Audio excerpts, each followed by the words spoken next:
Hello everyone, my name is Ezekiel and welcome back to our ITarian Thursday Technical Webinar. First of all, I would want to thank everyone that joined us here today.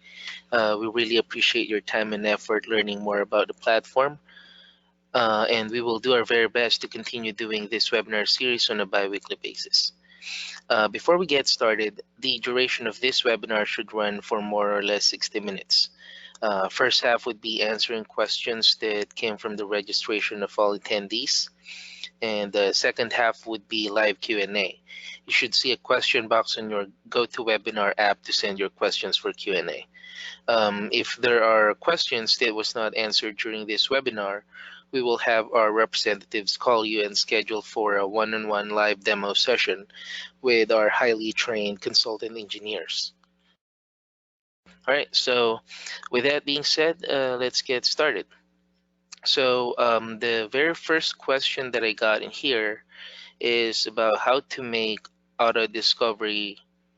I think it's referring to auto discovery and deployment tool and how to configure monitor event logs. So I'm going to start off with the auto discovery and deployment tool. So first thing that you have to do is to go to the tools menu of your ITarian platform. And then just below, you will see the auto discovery and deployment tool. And this auto discovery and deployment tool is compatible with Windows operating system for now. Our development team is trying to make it compatible with other operating systems as well, but right now it only runs in Windows operating system. Let me just open my VM. So this is the auto discovery and deployment tool.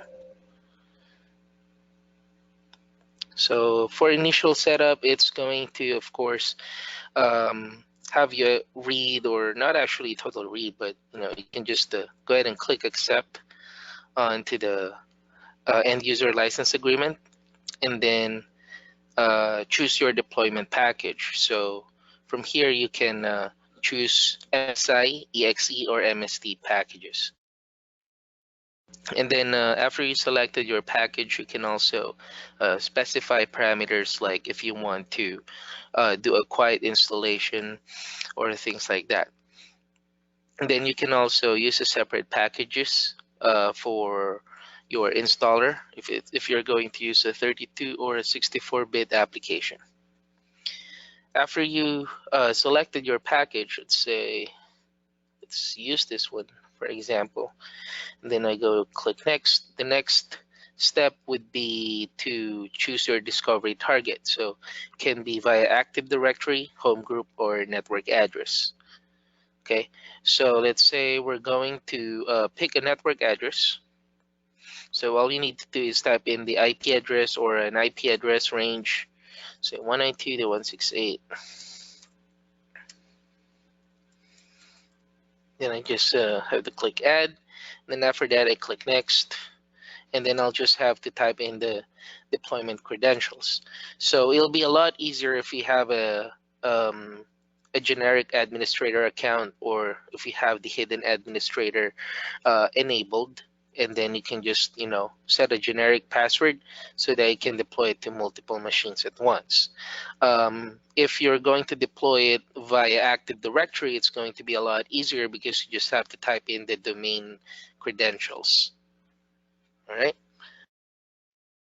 So that's basically how you utilize the auto discovery and deployment tool. And this auto discovery and deployment tool is not limited in deploying Komodo or ITarian products. It is actually for any types of application, for as long as that it's in MSI, EXE, or MST file format. All right. Okay. So moving on to, actually, he's got a two question. The next one was about configuring monitor event log. So I think it's referring to Windows events. So let me open up my endpoint manager here.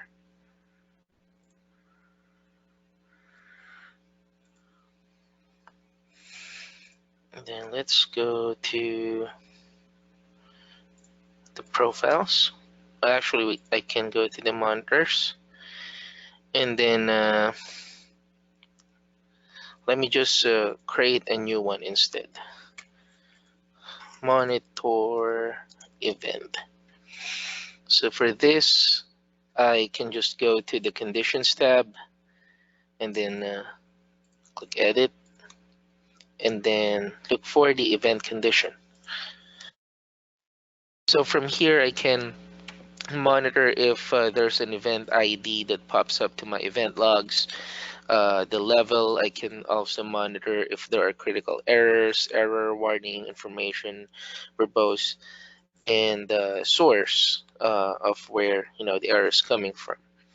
So yeah, basically these are the things that I can monitor for the Windows event logs. And since I'm already here in the monitoring profile, under the conditions tab, you will see a lot of different events that we can monitor. I mean, not Windows events, but different types of events like performances, file sizes, folder size, disk service, and so on. Okay, so you can monitor all those events, and then under the General tab, you can trigger an alert if all of the conditions are met or any of the conditions are met.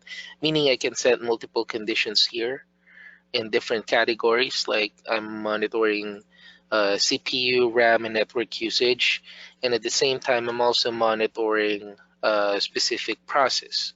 Let's say explore.exe. If it stopped running, then I will get a notification. So it depends on what you put in here if it will be triggered if all of the conditions are met or any of the conditions are met. And then you can get different types of alert. Depends on the alert profile that you will set in here. But for every monitoring profile you create, there's always a default alert. So now if you want to customize your alert setting, then you can go to the alert section under configuration templates. So this is where you can set it up. So from here, you can enable the notification on the portal and create alert tickets on service desk. So it will automatically create a ticket for you when something has been triggered. And the third way of Endpoint Manager to alert the administrators is by email. So if you want, by default, the account admin will always receive the notification. But if you want to add more recipients, you can go here under the additional recipients tab. All right.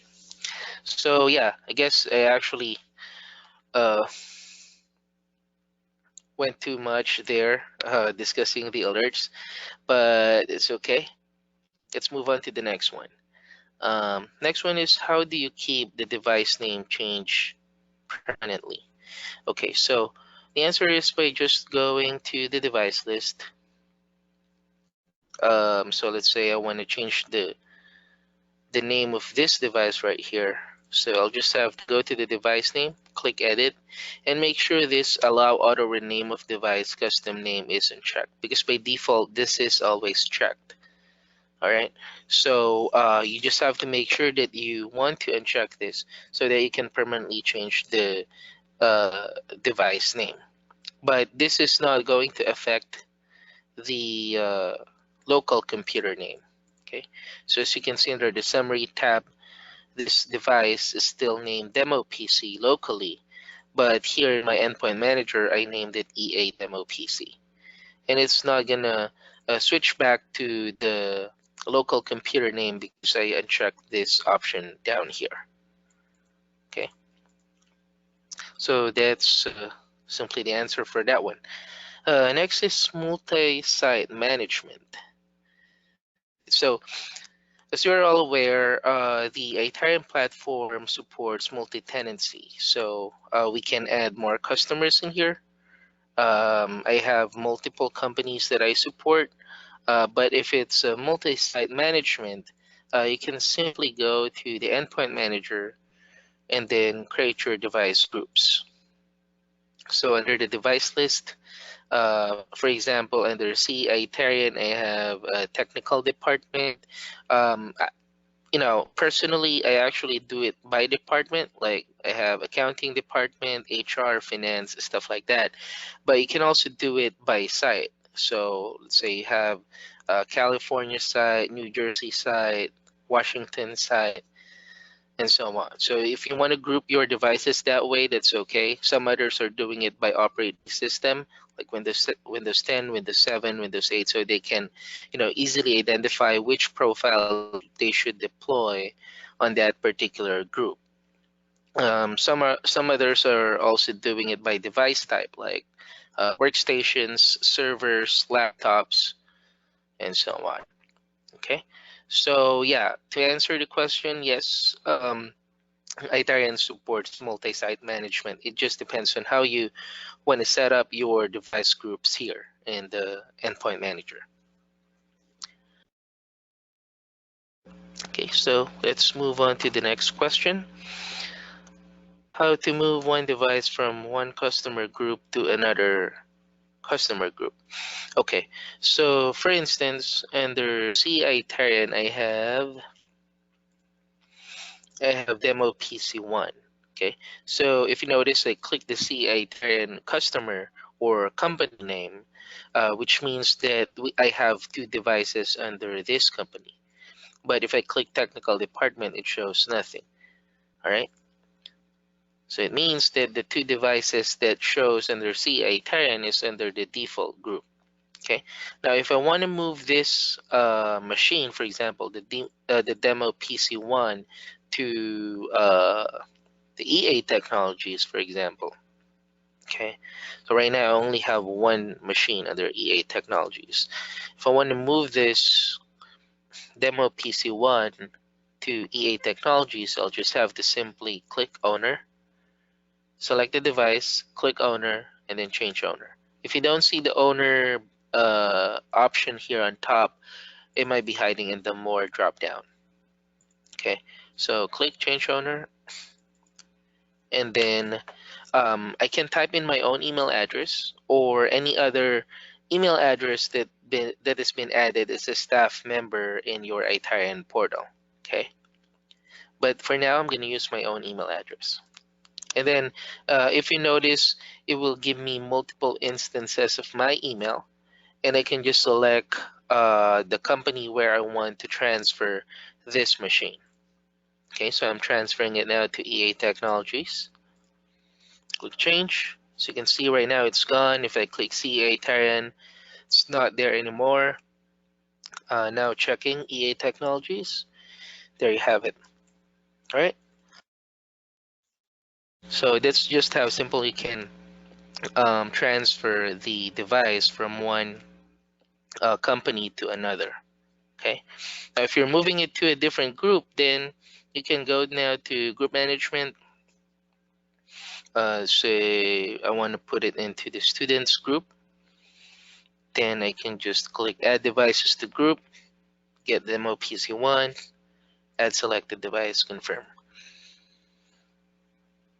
And then that's it. I have two devices now under students. Okay. All right. So let's move on now to the next question.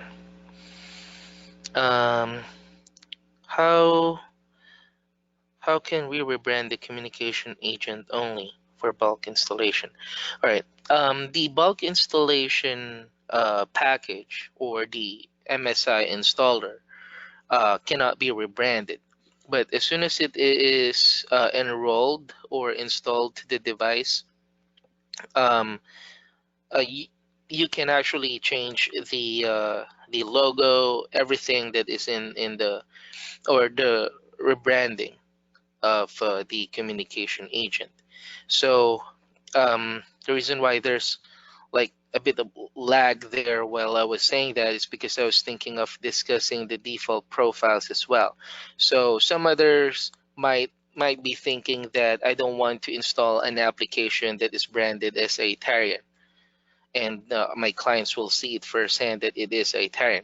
So to avoid that, you can set a default profile so that every application that comes in will be rebranded as what you want. So what's going to happen is I will go to the profile. I will create a Windows profile. Let's name this my uh, branding. Then I click create. Now all I need to have here is the UI settings. Okay. So now under UI settings, you will see a tab for communication client rebranding and Komodo client security rebranding. So as soon as you uploaded all the logos, labels, anything that you want to be customized in the communication client and client security rebranding, then you can now make this as a default profile. Okay. So right now that this is a default profile, as soon as you install the communication client to the device, to any device, it will automatically change the logo and stuff. Though it may take quite a while because it's going to fetch the data from the endpoint manager server. But you know, as you install it, it should be getting those information, and when you launch it, say you go here to the system tray, this should change to something else. Okay, so again, the key there is to make sure that the profile is in place, make it as a default profile, so that everything that comes in, every devices that you enroll will have that branding. All right, so let's move on to the next question. Remote install with parameters. Yeah, we can actually do that by going to the device list.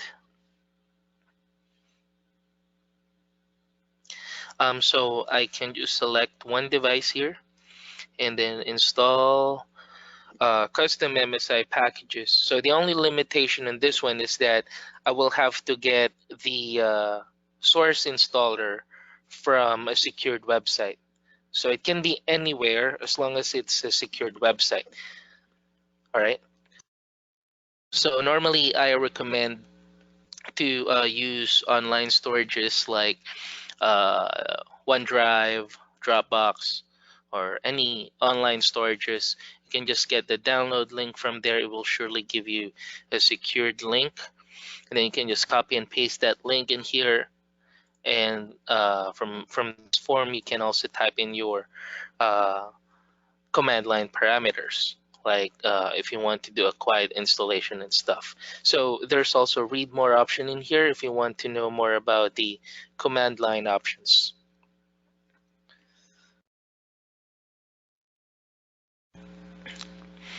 Okay, so next question: how to create custom monitoring profiles.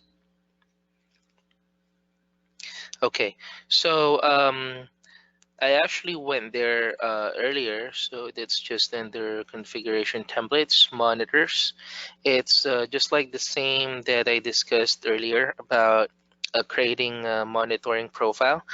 Maybe I'm just going to add up how to apply it to your devices. So um, I believe I created, actually it doesn't matter. I'm just going to pull one monitor here, let's say the low disk space, into my profile. So let's get into the profile. Let's say for every devices that comes in, aside from having my own branding into the communication client and the security client, I would also want to monitor specific events, like for example, the disk usage or the disk space rather. Okay, so I can just do it like that. All right, so again, apart from the logos and icons and stuff, I can also monitor specific things in my devices. Okay, So the rest is actually like what I discussed earlier about the conditions. You can set multiple conditions in one monitoring profile. You can trigger an alert if all of the conditions or any of conditions are met, and use alert settings. Oh, by the way, I forgot this one, the auto remediation. So it's either you take no action, say for example, these conditions are met, then you can either just take no action or run a procedure. Okay, so this is effective especially for example, your there's yeah, like just like this one, low disk space, and we want to run a system cleanup, or we want to remove more junk files, or internet delete system temp files, or internet temp files. Okay, so these are all script written in Python language and uploaded here in Endpoint Manager as a procedure. So let me just open the procedure tab in here. You will see actually a lot of predefined procedures in here. And you can just call all this procedure to your profile or monitoring, so that if something has been triggered, this procedure will run right away. Okay, so yep, moving on to the next question.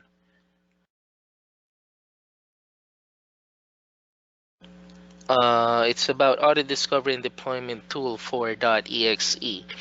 So yeah, I actually discussed that earlier. Our auto discovery and deployment tool is compatible with MSI, EXE, and MSD file format.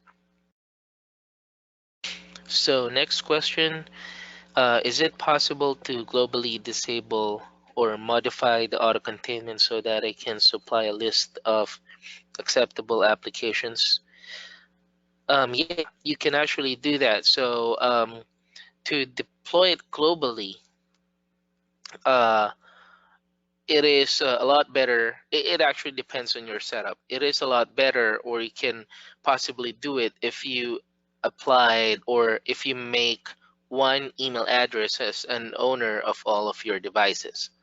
Okay, so let's say in my device list right here, I made all these devices under the ownership of CE ITarian. Okay, I will still be able to distinguish in which company it belongs by see if I type in CE ITarian in here, it will still give me the option to choose in which company it belongs. But all devices is under the ownership of this email address. Okay, with that being said, if I set up all the devices in this owner or in this email address, I can now go to users and then look for that email address, the CEI Terran, and then apply a profile for CEI Terran and the companies in it.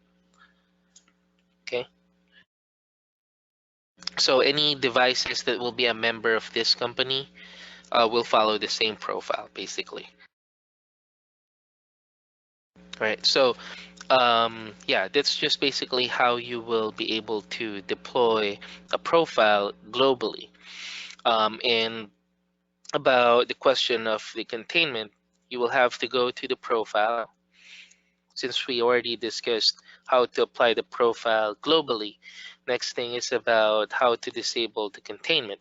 So for instance, here under the demo security profile, I already have the containment open in here.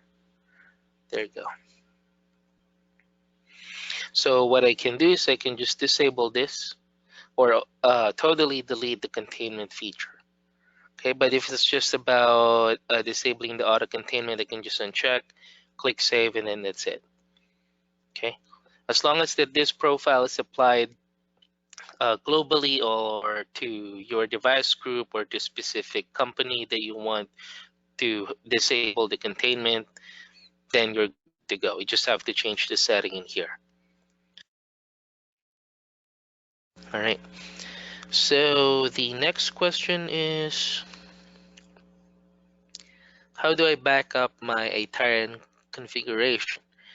How do I lock in user AV settings for built-in Komodo AV? So you can actually download the configuration under the device list. And let's say you want to copy the configuration set for EA demo PC for your offline devices, then you can just click Export Security Configuration. As soon as you click that, you go here under Exported Configurations, download this, and then import it manually to your Komodo client security. All right. So next question is how to control your antivirus. So under security subsystems, we have this antivirus menu. And at first, it will show you all the devices that has the Komodo client security installed. If you don't have it, if you don't have Komodo client security installed, it's not going to show in here because this is only the list of the devices that has the endpoint security installed. And then there's also an option to show the devices for specific companies and for specific groups. Okay, so the control here is here on top. So if you choose the device, you can run a scan. You can run a quick scan, full scan, quick rating scan, and even an SD card scan. You can also stop the scan. Run protective action. This is only going to light up if your machine is infected, but it's clean, so that's why it is disabled. Then update antivirus database, so it refers to the virus definitions. If your machine is outdated, then you can just click on this and it will automatically send the request to run an update for your machine. So it is equivalent to this.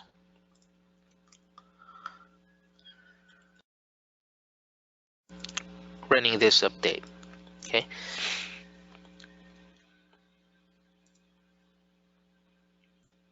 All right, so export, basically it's just going to give you like a raw data of the devices, the antivirus DB state, whatever you see in this table, basically. Okay, and then you also have a current list. So if something has been infected, it will show up in here, and then you can either delete, ignore, quarantine, or rate the malware as trusted.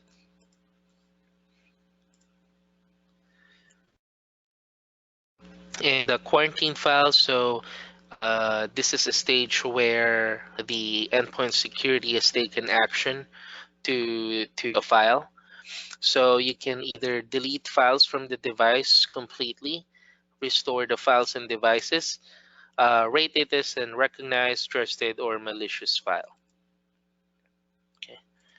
And then threat history is just about, logging. So it's like, from the name itself, it's a history of the malwares that has been detected from your device. All right. So yeah, that's just basically about the antivirus control. Other options here under security subsystems refers to the controls you have into the Komodo client security. So you also have the option for the containment, application control, security dashboard, Valkyrie, and device control. I want to discuss each one of this, but we're running out of time, so I'm gonna answer a couple more. Next question is how to run Windows updates on multiple computers. So you can actually do it different ways. You can do it by schedule. You can go to the applications and then patch management. And then from here, you can select the update and then click install patches. If I happen to have, let's say, this one, I have two devices that has this available, or sorry, this is the not installed column. Yeah, that's right. So if I select this and click install patches, it means that if I click install patches, it means that this update will be installed to these two devices right here. Okay. I don't have three, So if I want to, for example, just install it to two devices, let's say I have three. I only have two, but let's say I have three in here. I can just select both of them and then click install patch. So I can select specific devices where I want to deploy the patch. It's not like installing to all. All right. So yeah, and the schedule patch that I was referring to is first you have to make sure that you have a procedure set up. So in the procedure, we can create script, we can create patch, we can create third-party patch procedure. So let's say I have a procedure in here. Okay, so let's say this one. All right, so I can just select the types of updates that I want to install here, like critical updates, feature pack updates, security updates, and so on. And then as soon as I created my own patch procedure, then I can now go to my profile. Let's say for every newly installed uh, or newly enrolled devices, I want to install specific patches, which are those that I've selected earlier. So I can just look for the procedures tab in here, click add, look for that procedure that we just made, which is Windows Update, this one, and then I can just set a custom schedule. Okay, so this drop down option is we can also set the specific time frame for maintenance. So if you have specific time frame that you have set, you can choose that one. If not, then you can run a custom schedule. So you can just pick a date and time in here, and it can be recurring on a daily, weekly, and monthly basis, and other options down there. Okay, as soon as it is scheduled, then it will run based on the schedule that you set. All right. So yep, that's basically how you deploy patches to your devices. And last question, is there an API available that I could design a web page to point customers to order to have remote host sessions of sort? So about API, you can get the code from developer.itarian.com.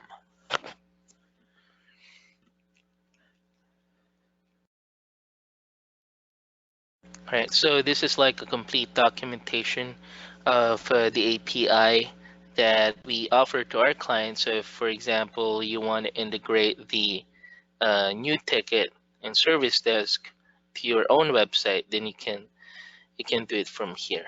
I think the create ticket option is in the first one. Yep. So you can just get the code, get the complete instructions in here, and then put it in your website. All right. So yeah, that's pretty much everything for now.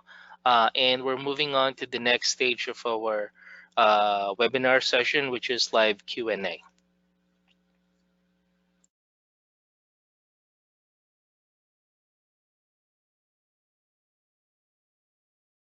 All right, so let me lost my screen. Let me just share it back to you guys.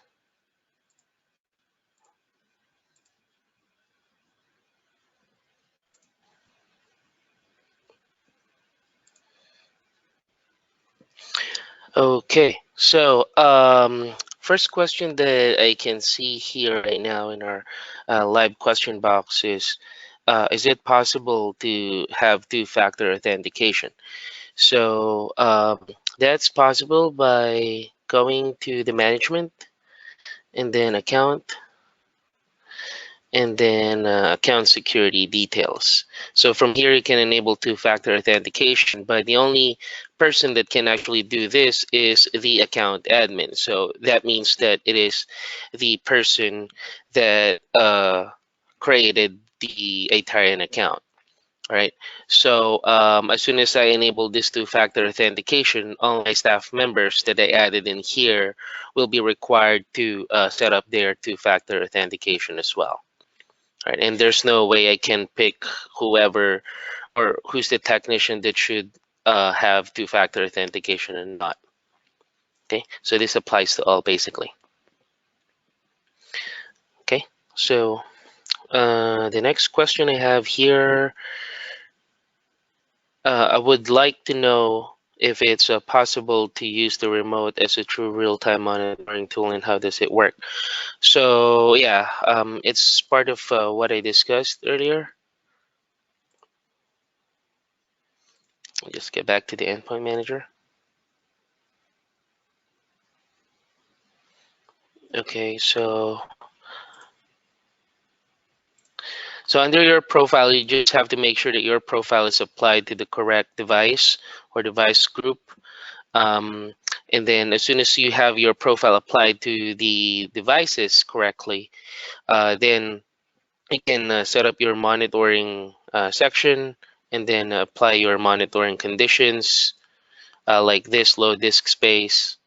And then, yeah, we will also have here other conditions like monitoring the services, process, event, stuff like that. And you can trigger an alert if all of the conditions are met, any conditions are met. And you can also run a procedure. It's based on the Python script that will basically be your first remediation for whatever issues going on. Okay. The next one is how to keep patches, procedures, and script run in admin mode, even if the user is not logged in. So to run the procedure, there's actually different ways of doing that, but if you are deploying it to a specific machine, for example, I can select a device, and then I can click run procedure, and then from here I can type in the procedure that I want to run. And as you all know, we have three different types of procedure. We have script, third party, patch procedure, and patch procedure. As soon as you type in your procedure right there, you can run the procedure as a system user. Okay, so that option, this two option is also available if you're going to do that by schedule. So let's say we go to the profile, I want to run the cleanup. So if you cannot find the procedure tab on here, you can just click add profile section, and the one that you're looking for should be right there. So as soon as you have the procedures tab or procedures section in your profile, just have to click add and look for the procedure that you want to run. Let's say I want to run a cleanup, run system cleanup on a daily basis. And then there's the option there to run it as an administrator or a logged in user. And also, if you're gonna write a custom script or get a custom script from script.itarian.com, there are also some instruction in there provided by our developers. Sorry, should be scripts with S. So there will be instructions provided by our developers what you have to do, because there are some variables that you might have to change as you copy and paste the code. So mostly it's about getting information. Let's say getting a report.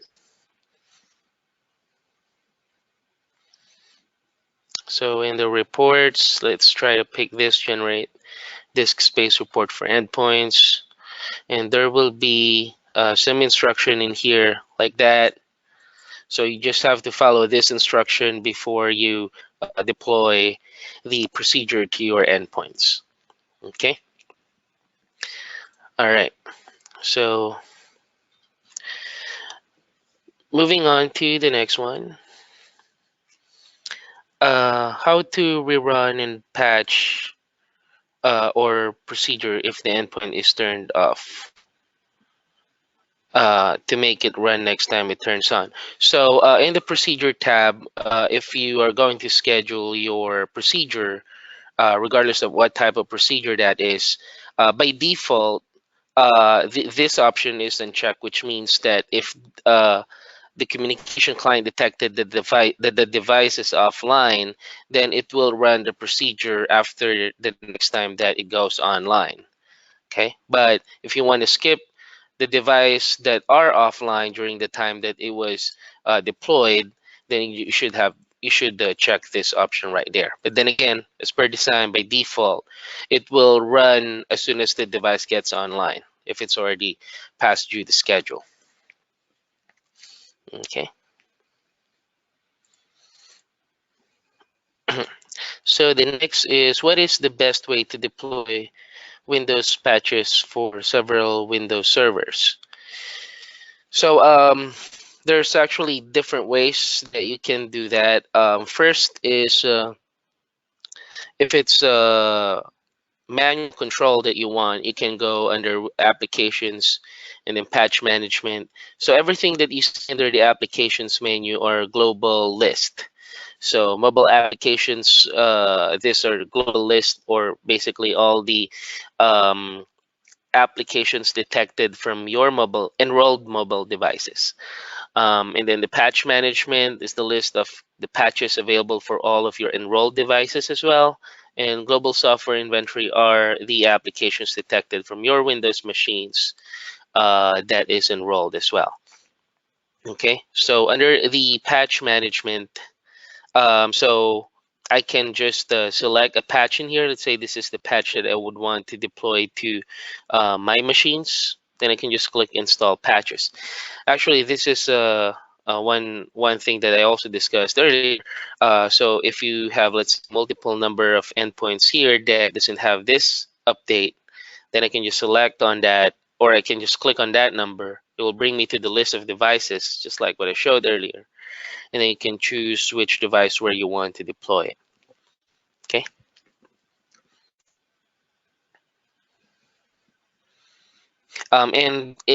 Since the question is about Windows or Windows servers, it doesn't actually really matter if it's a server or a regular workstation. You can do the same procedure of deploying the Windows patches.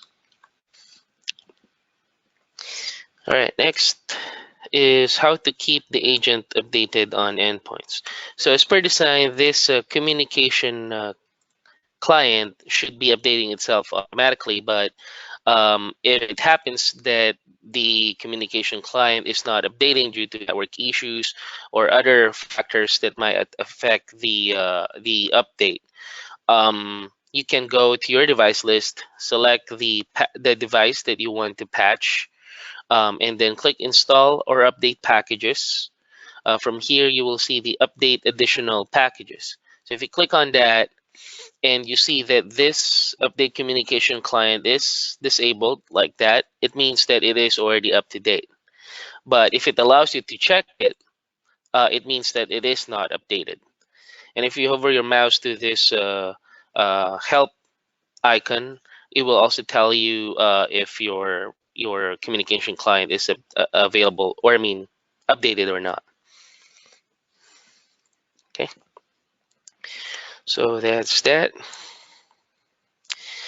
Next question is, how do I check my purchased license count and apply them to the different groups? So we have, this is actually a very new feature, the license management. And yeah, from here you will be able to, as soon as you add your paid or premium license in here, you will be able to allocate this license key to your groups or to your companies. Okay, so under license allocation tab, you will see like a table of what's or how many seats is applied to each customer, and then this down arrow here will give you like a breakdown of which license key is applied to which customer or which company. Okay, so this icon refers to unlimited. So this is just the basic edition of license. That's why I have unlimited. The users of free endpoint manager should also see the same. All right, and if I go back to the licenses tab right here, and I click on this, or actually, I don't have to click on that. I can just click this down arrow as well. And this will allow me to change the number of allocated seats per company. Okay, so yep, that's for the license management. The next question is, how do you create group under devices other than the default group? So under the device list, as I mentioned earlier, there will be default groups under each companies. And the reason why we actually have default groups for each companies is because every time that we enroll a device, it is always tied up to a group. It has to be tied up to a group. Okay, so if you are going to enroll a device, the only information that it will ask you is just the owner and the company name. But in reality, in the background, the enrollment agent is also tied up to the device group and a profile, right? That's why there's always a default group, right? So as soon as your device is enrolled, it will automatically go to the default group if you did not specify in which group it should fall. But if you want to, during the enrollment, you want to decide where this device should go, then you can go to the bulk installation package. And as you generate the enrollment agent, you can choose which device group it should be added. Okay, but going back to the device list. Okay, so here you just have to simply click on the plus sign to add a new group. Okay, so new group. All right, and then if you want to, actually there are quick options here as well to rename and delete a group. But if you want to see the other options or controls for the group, you have to go to the group management tab. Okay, and then from here you can add devices to group, same options to rename or edit and delete the group, and also to apply the profile.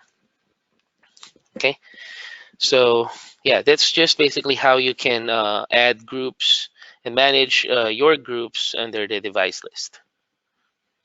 Okay. Next, how to monitor and block specific websites. So this is interesting. Our website filtering is actually not in our endpoint manager.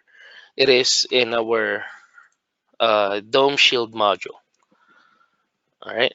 So we're going to a whole new different application, and just a quick description of what Dome Shield is. This is a DNS-based website filtering application. So you can block and restrict the users in accessing some websites with the use of our DNS server. Okay, so first thing that you have to do is to go to the configure tab, and then you have to set your policy settings. So under the policy settings, there are a few options that you have to set. The security rules, category rules, your custom blacklist and whitelist, and then if you want to customize your block pages. All right, and as soon as you have set your policy settings, all this four here, you can now set this up in your policy. All right, so let's dive into that. First, let's go to the security rule. If I add a new one, test security rule, it will give me an option to allow or block security, or I mean this types of websites that is categorized by Komodo as malware domain, botnet, C2C, phishing, spyware, and so on. Okay, so we have a massive list of addresses that we classify as spam sources, brute forcer, and so on. So you can just allow or block all this. And yeah, as soon as you have your security rule right there, we can now go to the category rule. So we also have this cwf.komodo.com.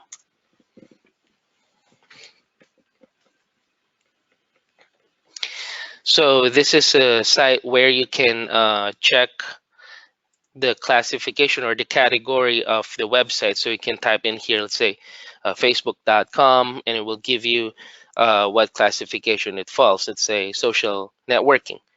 So yeah, I have a sample right there, social networking. And let's say I add a new one, e-commerce or uh, selling sites. And then I can just get the category for marketing, merchandising, and so on. So there's actually a lot of categories that we have in there, and we also have a massive list of it. Okay. So as soon as you have your category rule, in case, let's say, you want to block all social networking site except Facebook, then you can now go to your custom blacklist and whitelist, which actually supersedes your security and category rules. All right. So if that's the case, you want to allow Facebook and block all other websites, then you have to create a whitelist here for Facebook. Whitelist Facebook. And then under the settings, you have to create a whitelist, facebook.com. All right. So it's also the other way around if you want to, or if you have like a whitelist of malware domains and you want to block specific malware domains, then you can create your custom blacklist. Okay. And then block pages. So this allows you to customize the pages that shows to your end users. It also depends if you want to show different pages per block or per category, per security, or your custom blacklist. You can even upload your own image and your message. And you can also redirect them to your own website if you want to. Okay, so as soon as all these four are set up, as I said earlier, you can now go to your policy, new policy, and then the objects are the agents. It could be a roaming agent, an IP address, and under the objects menu, you have there the networks, roaming devices, and mobile devices. Okay. As for actually, we have, as you can see, this is a Dome Shield Gold, but we also have a paid version of this, a Dome Shield Platinum. And the Platinum version has the local resolver. So it allows you to block specific IP range within your local network. Right, so you have a much more better control in terms of the IP addresses in your network. Unlike with the Dome Shield Gold, it will only allow you to block a specific public IP address. So if your company uses one public IP, then and you apply a policy to that public IP, the policy will be applied to all devices within that within your company. Okay. So yeah, again, you can add the network, roaming device, and mobile device as an object. And then now going back to your policy, new policy, then objects. Let's say I select this roaming agent. And then under the settings, I can now choose the security rule that I made earlier, the category rule, and if I have a custom blacklist and whitelist that I want to enable as well.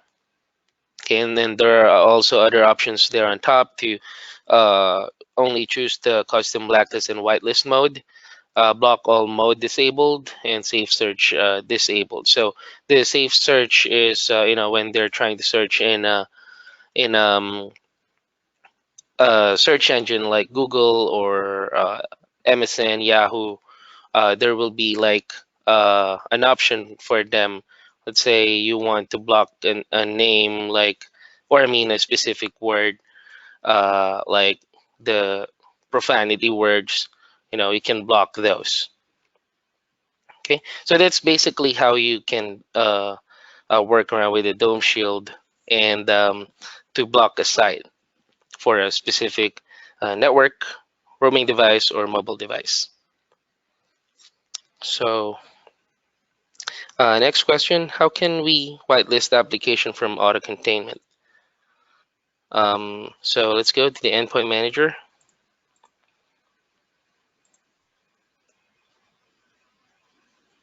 So under configuration templates, profiles, I'm going to open my demo Windows security profile. And then let's go to the containment.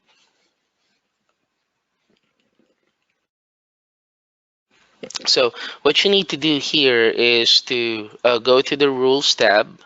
And just before you create your rule, you have to understand that these rules that we already have in here is being read by the system by order, by this order. So we'll start up with all applications, malicious block, suspicious locations with any reputation will be blocked, and so on. Okay, and the most important rule in here is this: all applications that is unrecognized or with unrecognized reputation will run virtually, right? So because this is the rule where our default deny posture applies. So if there's an unknown file that will be detected, it should run inside the containment. Okay, so you always have to be very careful in this one on not putting it on top, because other rules might you know cover up this rule. So we want that at the very bottom actually. But we can this works because this pseudo file downloaders would not really affect the unknown files. Okay. So going back to the question, you can add a rule.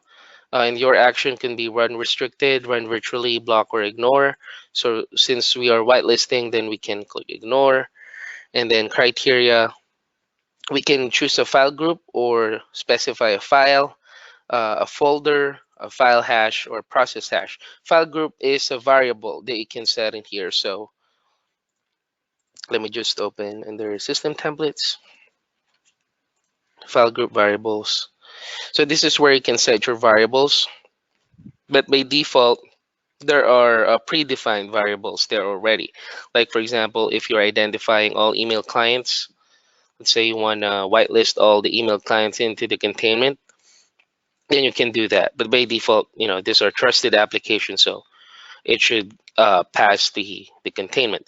But yeah, that was just an example. So if you want to create, let's say, your own custom uh, variable, like this one, my custom variable is malware, and I wanna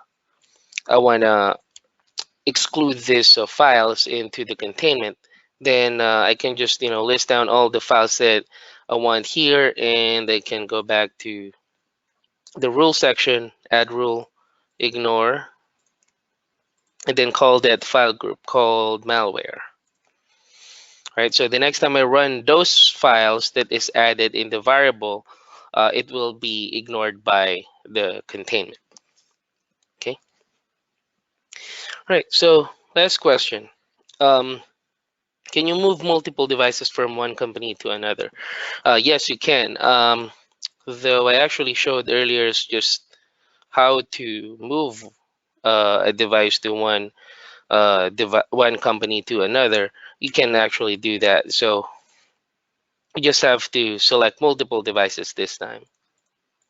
Okay, so for example, these are the devices that I want to move on a different company. You can just click change owner, same procedure, type in the owner, and then select in which company I would want to pass this on. All right. So yeah, that's pretty much everything for now. I'm sorry for the questions that was not answered today. But then again, we will have our representative to reach out to you, and we will schedule a consultant engineer, and you can have a one-on-one live demo or Q&A with them. Right. So again, thank you so much for all the attendees, and I hope to see you again next time.